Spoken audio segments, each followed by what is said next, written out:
When Father was reading the gospel, a few thoughts were going through my mind. I thought, is this gentleman not in the wrong job? His voice can make us money on radio, can't it? Or at least it could read us very soothing material for those who struggle to sleep. So Father, thank you for reading the gospel.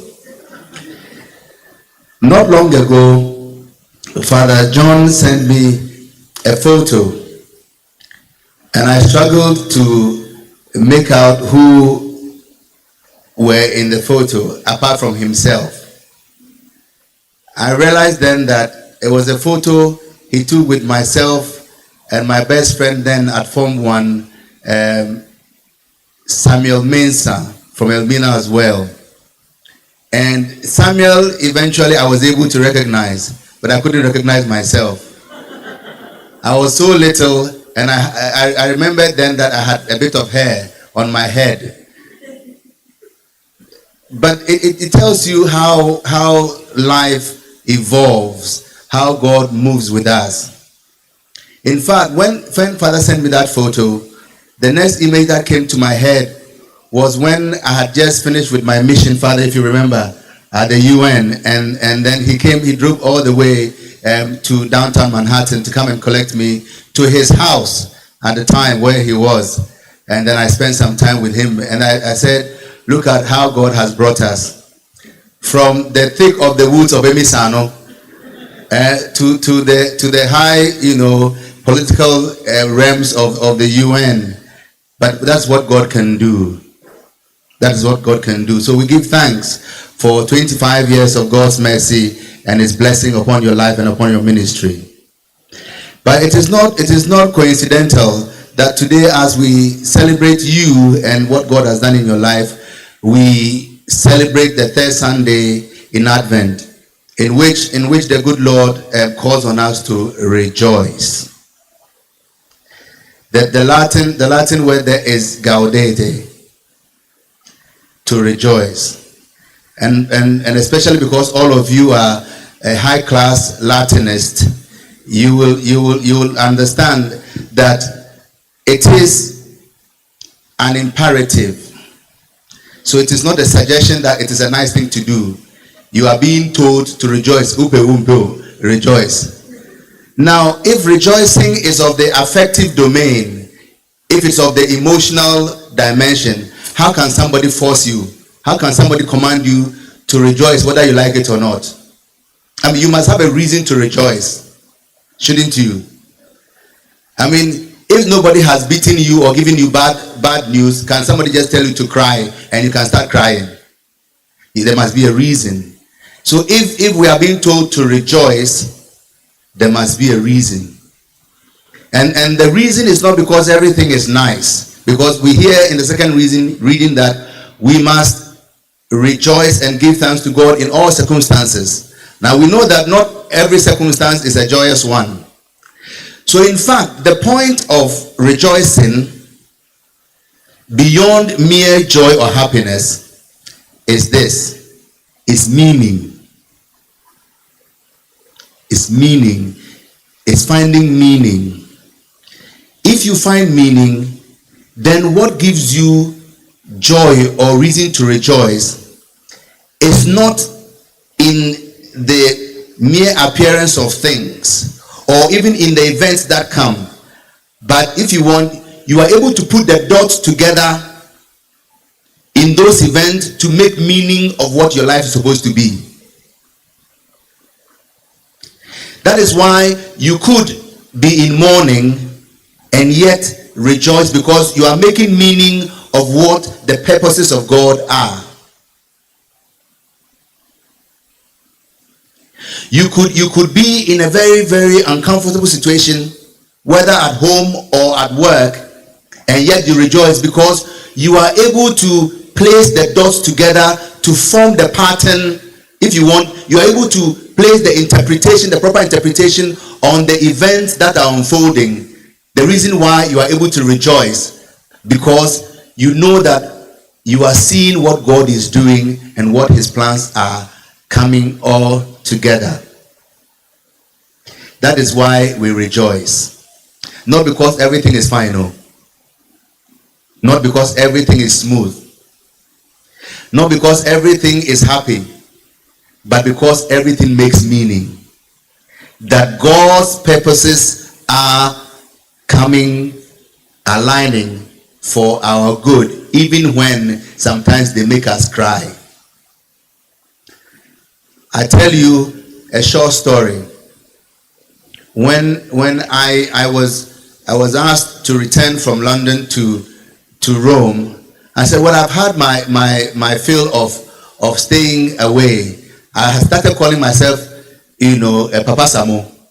When you stayed outside for a long time and you come and your nieces and nephews don't not know you, and instead of calling you Uncle Michael, all they know is this man or that man, then you know that nobody knows you. So when they asked me to go back, and I thought, dear Lord, anyway, we got there. Just when we started with our other form of study, COVID started. And then I came home. And when COVID, went down a bit, I went back. By the time I went back, they had sent a young priest to come and study law like myself. Now, when he came, by the time he arrived, I was doing my galamsey in London. So when I got back and they said, oh, well, there's a priest from your diocese here who wants to see you. So, well, I got there. I met him and he started telling me about how terrible the situation in Rome was. That, he was now learning the language and he was, going to, law school as well. And I said, you don't know what you're talking about. He said, Father, why? I said, you came 6 months before the beginning of lectures. When I myself and my brother, Father Samuel Homia, were sent, we were 3 weeks late. Lectures had already begun. So we'll go to the university in the morning, and then from there go to language school. Imagine you sitting in law school with no understanding of what is being taught, and then you go to the language school after. And with the Ghanaian way of learning, they said every word that the lecturer used to repeat, it meant it was important. Not knowing that the man was just using conjunctions and had written conjunctions all in my book. Now, the moral of the story in the end was that when I had gone through all my own suffering and all of that, and he came and I said, well, look, you will make it. It is doable. So I helped him a bit with the language, but I also sustained him with the difficulty of studying law. I thought that was what a brother would do. It is ordinary. It was when I was leaving to come down for my own 20th anniversary as a priest, and we had a small celebration where I was. And he said he had something to say.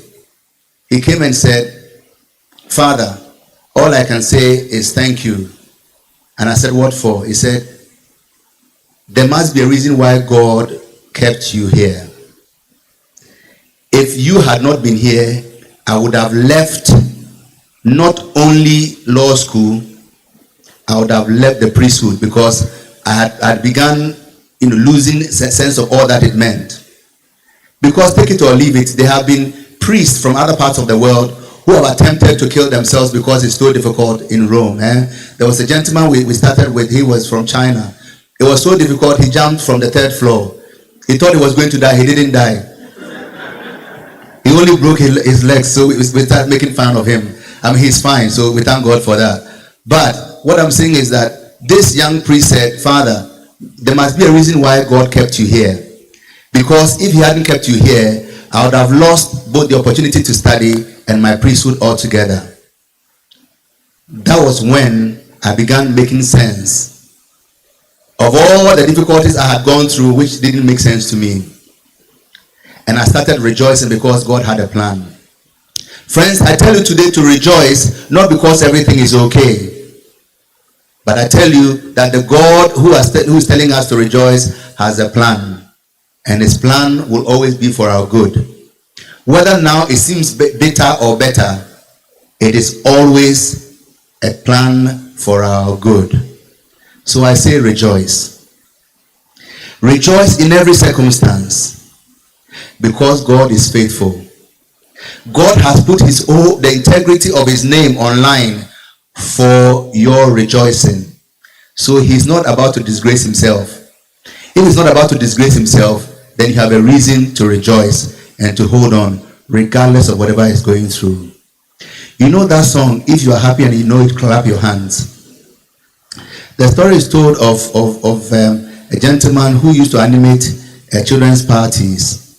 And one such parties, he was leading the song, if you're happy and you know it, clap your hands. And everybody was clapping his hand and all of that. And everybody was rejoicing and smiling. All this while, his face was as serious and as bitter as though he had drunk vinegar. So there was a lady sitting in front like that. And then at some point he said, excuse me, the song that you're leading us, do you understand? He said, yes. Do you understand the words? He said, yes. He said, you might want to tell your face that. He said, why? He said, because you are talking about rejoicing. Your face is like you have been given a blow. Can you at least smile as you sing happy and you clap your hands? So, if you are rejoicing and you know it, tell your face. Let somebody know that you are rejoicing not because everything is fine, but because the good Lord who has told you so is faithful.